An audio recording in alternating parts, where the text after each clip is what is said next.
Dans cette vidéo, nous allons nous intéresser au calcul du moment d'inertie d'un arbre brisé par rapport à son axe de rotation que nous allons noter ici delta. Cet arbre brisé est constitué de deux cylindres notés S1 et S2.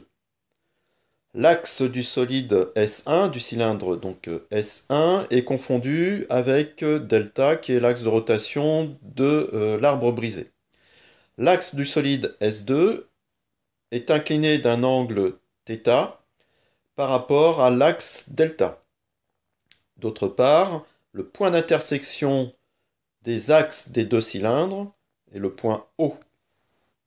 Aussi, nous connaissons l'ensemble des caractéristiques inertielles des deux solides, à savoir la position du centre de gravité G1, la position du centre de gravité G2, la matrice d'inertie du solide S1 exprimée au point O dans la base B1, la matrice d'inertie du solide S2 exprimée au point O dans la base B2. Nous noterons A1 le moment d'inertie du solide 1 par rapport à X1 et B1 le moment d'inertie par rapport à Y1 et Z1 du solide 1 dans la base B1. Nous noterons A2 le moment d'inertie par rapport à l'axe X2 du solide S2 et B2 le moment d'inertie par rapport à Y2 et Z2 du solide S2, l'ensemble des trois moments ici étant exprimé dans la base liée au solide S2, c'est-à-dire B2. Pour déterminer le moment d'inertie par rapport à l'axe de rotation, c'est-à-dire delta de cet ensemble, nous allons partir de la définition.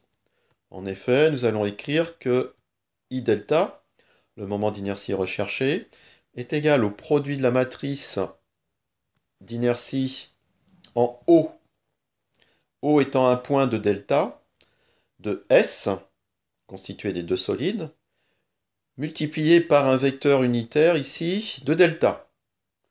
Ce produit, donc matrice par un vecteur, va nous donner un vecteur qu'on va multiplier scalairement par le vecteur unitaire de delta. Concernant donc le vecteur unitaire I, ce vecteur unitaire I, ça pourra être par exemple x1 qui est un vecteur unitaire de la base B1 qui est porté par l'axe delta. Donc I sera confondu avec x1. D'autre part, autre point important, pour déterminer donc le moment d'inertie ici par rapport à l'axe delta, il faut exprimer la matrice de l'ensemble en un point de l'axe delta. Donc ici, ce sera le point de concours des deux axes, des deux solides, donc des deux cylindres, c'est-à-dire O.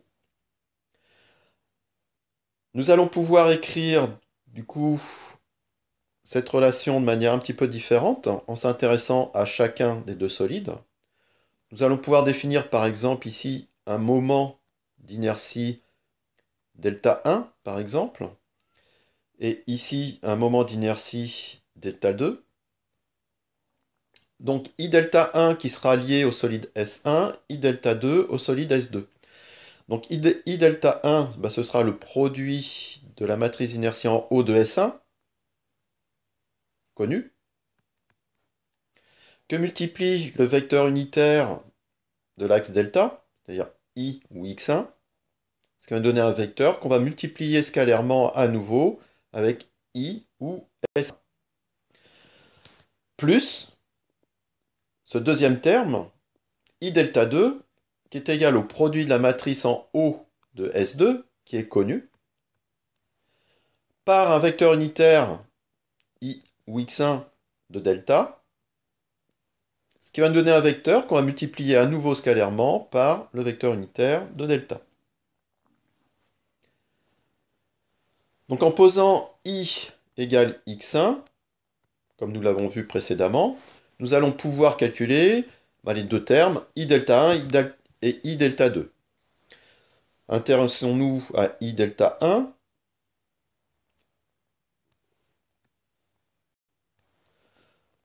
On met en évidence assez rapidement que I delta 1, c'est tout simplement le moment d'inertie du solide 1, S1, par rapport à l'axe X1, c'est-à-dire A1.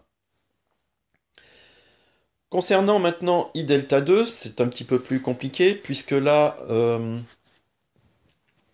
la matrice d'inertie en haut du solide S2 est exprimé dans la base B2. Il va donc falloir exprimer le vecteur directeur x1 dans cette même base pour effectuer le produit de la matrice par le vecteur unitaire. Donc ici, j'ai refait les petites figures mettant en évidence la position du solide S2, c'est-à-dire du repère R2 par rapport au repère R1, et on va pouvoir projeter x1 dans R2.